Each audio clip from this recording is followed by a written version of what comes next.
Diri di rumah, hukumnya bagaimana Ustaz? Boleh, begitu juga boleh. Sholat witir sendiri di rumah juga boleh. Ada lagi? Mohon dijelaskan bahwa orang muslim tidak berhak mewarisi harta orang kafir. Itu dari Quran surat apa dan ayat berapa? Atas penjelasannya diucapkan terima kasih. Itu hadis Nabi. Riwayat Al-Imam Al-Bukhari juz 8 halaman 11. Hadis dari Usamah bin Zaid. An Usamah ibni Zaid an Nabihi radhiyallahu An Usamah bin Zaid radhiyallahu anhuma. Dari Usamah bin Zaid radhiyallahu anna Nabiya sallallahu alaihi wasallam qala, bahwasanya Nabi sallallahu alaihi wasallam bersabda, la yarithul muslimul kafira walal kafirul muslimah. Seorang muslim tidak mewarisi dari orang kafir, dan orang yang kafir juga tidak mewarisi dari seorang muslim, sehingga muslim dan kafir tidak saling mewarisi. Itu hadis Nabi. Ya, ada lagi? Ustaz, saya mau bertanya tentang kewajiban istri. Apabila diajak hubungan ada saja alasannya. Kalau diajak malam hari takut mandi dingin. Kalau diajak siang capek. Kadang kalau mau melayani ngomel-ngomel. Jaluk wae ya nyadonge arang kading. Apa itu? Apa? Nyadonge, jaluk wae nyadonge arang kading. apa itu nyadonge arang kadingnya apa? Oh, blonjone arang-arang kok jaluk wae gitu. Loh bapak kok tertawa itu jenengan loh. Mempengin yang jaluk, wayah menafkahi saja males lari. Ya, terus apa hukumnya istri menolak diajak hubungan suami? Apakah sholatnya tidak diterima? Apa benar tindakan istri menolak begituan karena sebagai suami kurang bisa menafkahi istri? Astagfirullah. Ini istri loh ya. Masa maunya berhubungan, mau melayani suami nafkah batin harus dibayar dulu. Ini istri yang sah loh ya. Bukan wanita-wanita nakal itu ya. Mau melayani kalau dibayar. Kalau memang betul keadaannya seperti itu, ya, berarti istri itu ya, dilaknat oleh malaikat sampai pagi, atau dilaknat oleh seluruh penduduk langit sampai suaminya ridho. Dalam riwayat Muslim juz 2 halaman 1060 hadis nomor 121 dari Abu Hurairah, Nabi kita bersabda, walladzi nafsi biyadihi, demi Allah yang jiwaku ada di tangannya, ma min rajulin, tidaklah seorang suami yad'u imra'atahu ila firashiha, mengajak istrinya ke tempat tidurnya, fata'ba anhu, tiba-tiba istrinya tidak mau, menolak, enggan, illa kana alladhi fis sama'i sakhitan 'alaiha hatta yarda anha, melainkan semua yang di langit itu melaknat istri tersebut sampai suaminya ridho. Nomor 122-nya masih hadis dari Abu Hurairah. Rasulullah sallallahu alaihi wasallam bersabda, idza da'a ar-rajulu imra'atahu ila firashihi, Jika seorang suami memanggil atau mengajak istrinya ke tempat tidurnya, falam ta'tihi, kemudian istrinya tidak mau,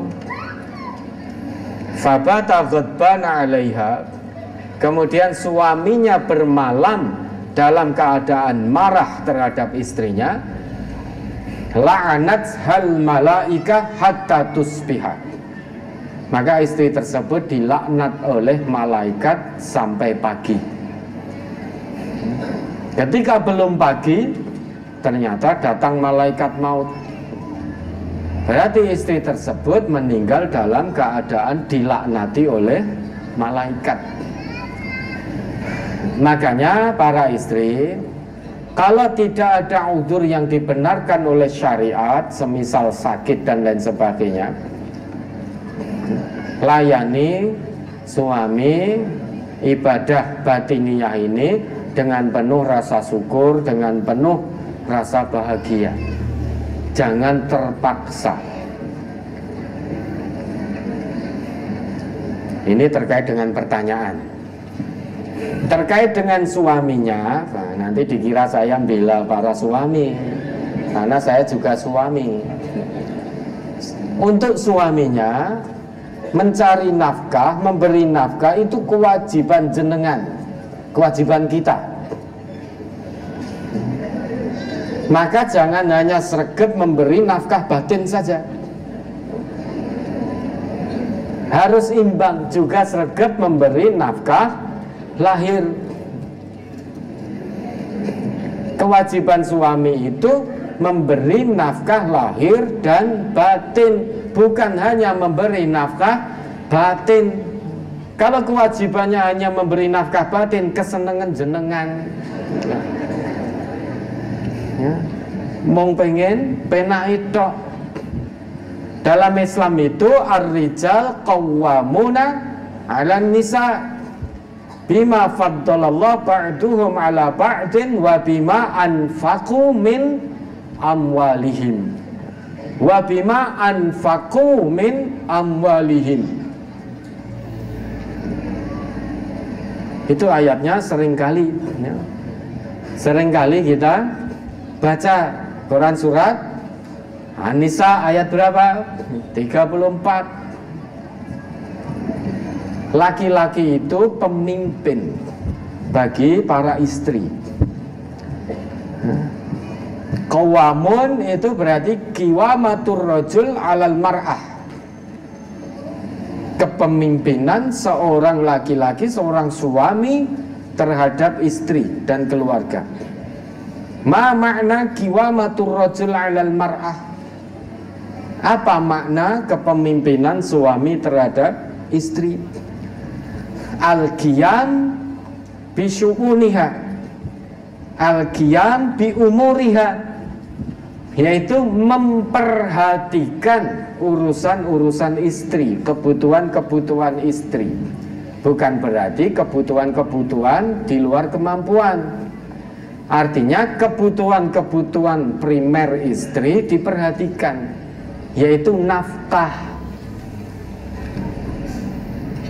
Wa bima anfaqu min amwalihim, kan begitu kata Allah. Kemudian di Quran surat Al-Baqarah ayat 233, wa 'alal mauludi lahu rizquhunna wa kiswatuhunna bil ma'ruf.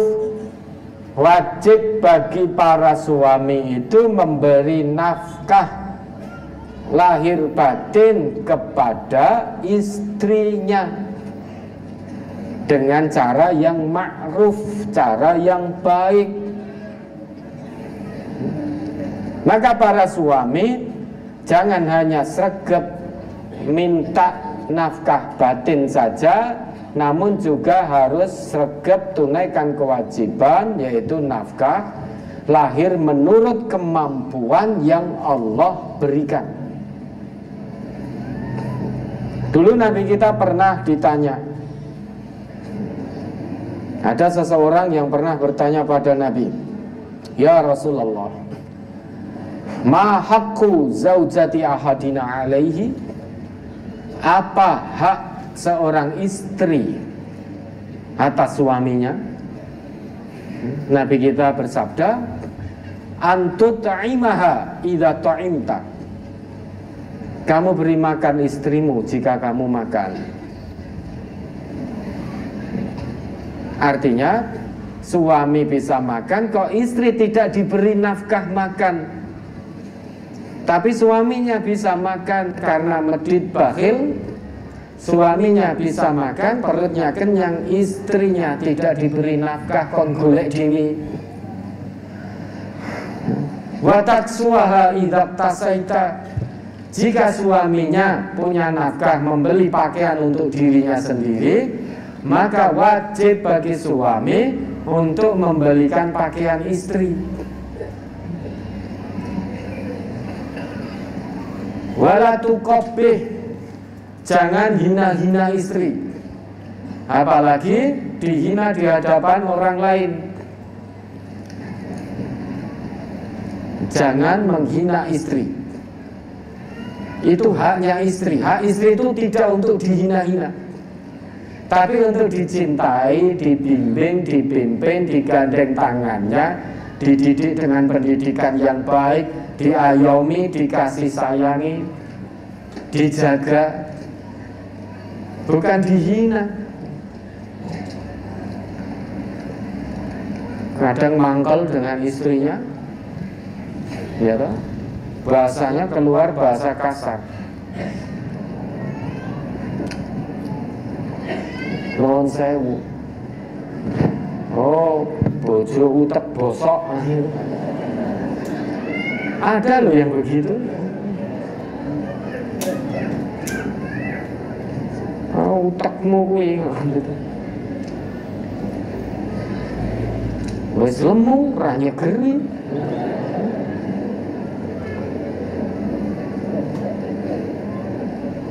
Ditimbang nanti timbangannya rusak, ranek nomornya,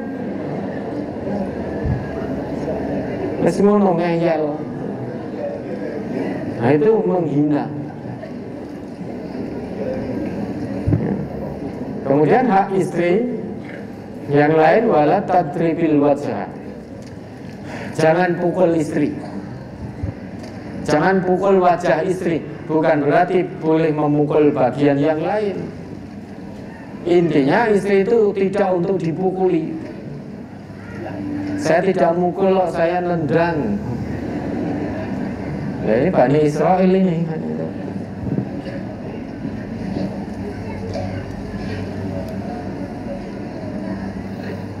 Wala tahjur illa fil bait. Jangan tinggalkan istri kecuali di rumah. Misal panjenengan bepergian dengan istri, di tengah jalan cekcok, tidak akur, muncul problem, cekcok, suami marah, akhirnya istrinya suruh turun dari kendaraan atau keluar dari mobil, ditinggal ning jalan, tinggal ning pasar, wes berdua gini, nesune terus berdua gini, sudah ditinggal di pasar atau di jalan. Disikil toh mulia dhewe. Ini suami yang tidak beres akalnya. Kalau sedang marahan cekcok, bawa pulang dulu sampai istri masuk rumah.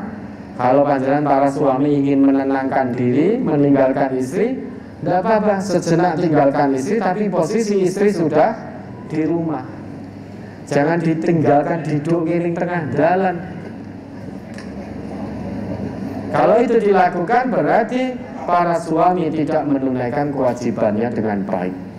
Kewajiban suami itu haknya istri, kewajiban istri haknya suami. Masing-masing tunaikan kewajibannya. Jangan hanya pandai menuntut haknya. Maka para suami, baca dan pahami kewajiban sebagai suami, jangan membaca kewajiban istri. Para istri, baca dan pahami kewajiban istri, jangan membaca kewajiban suami. Kalau itu dilakukan berarti terbolak-balik. Karena suami membaca dan memahami kewajiban istri, sehingga suami hanya pintar nuntut haknya saja, tidak paham kewajibannya sebagai suami karena tidak baca, tidak paham. Karena yang dibaca istri adalah kewajiban suami, istri pun tidak tahu kewajibannya sebagai istri, sehingga hanya pandai menuntut hak, tidak pandai menunaikan kewajiban. Maka suami baca pahami kewajiban sebagai suami, istri baca pahami kewajiban sebagai istri, tunaikan kewajiban dengan baik, insya Allah akan turun rahmat dan bimbingan serta ridho Allah dalam rumah tangga itu, sehingga sakinah, mawaddah, warahmah. Ya baik, ada lagi? Mohon maaf sebelumnya, saya ingin menyampaikan amanah atau pesan dari para pendengar dan simpatisan MTA bahwa saat Pak Ustadz mengisi kajian atau menyampaikan ayat atau potongan ayat, juga mohon dijelaskan juga itu surat apa, ayat berapa. Karena Pak Ustadz sering membaca ayat ataupun potongan ayat yang kami masih awam, belum tahu itu surat apa dan ayat berapa. Ya alhamdulillah, usulan dan masukan insya Allah diterima. Ya semaksimalnya kita akan berusaha menyebutkan surat dan ayatnya semaksimalnya. Surat dan ayat yang sudah kami ketahui insya Allah akan kami sebutkan. Yang memang kami belum ketahui, ya, nanti kita cari bersama-sama. Ya terima kasih matur suwun masukan, saran dan usulannya. Baik, ada lagi? Pertama, dalam surat Al-Ankabut ayat 57 disebutkan bahwa makhluk pasti mati, termasuk malaikat. Pertanyaan, kalau malaikat mati, siapa yang menjaga surga dan neraka? Yang kedua, setelah hari kiamat semua manusia diadili. Pertanyaannya, apakah Allah mengadili manusia sendirian atau bersama malaikat, Ustaz? Saya tidak tahu. Yang jelas kita mengimani itu urusan Allah, kewenangan Allah. Ketika nanti datang hari kiamat, siapa yang menjaga neraka dan surga kalau malaikat mati? Itu urusan Allah. Kita tidak usah memikirkan itu. Yang harus kita lakukan itu menyiapkan bekal kematian kita. Dengan apa? Iman dan amal soleh. Dan di dalam Quran surat Al-Fajr Allah sebutkan, kalla idza dukkatil ardu dakkan dakka wa ja'a rabbuka wal malaku soffan soffa. Jadi pada hari kiamat nanti, ketika bumi sudah dihancurkan sedemikian rupa oleh Allah, sudah itu ketetapan Allah, keagungan Allah, kekuasaan Allah akan disaksikan oleh seluruh manusia. Dan malaikat akan berbaris rapat sesuai dengan tugasnya masing-masing. Sofan, sofa. Jadi banyak dan sesuai dengan tugasnya masing-masing.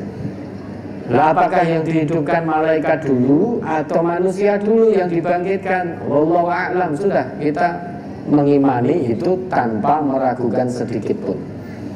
Kewajiban kita hal yang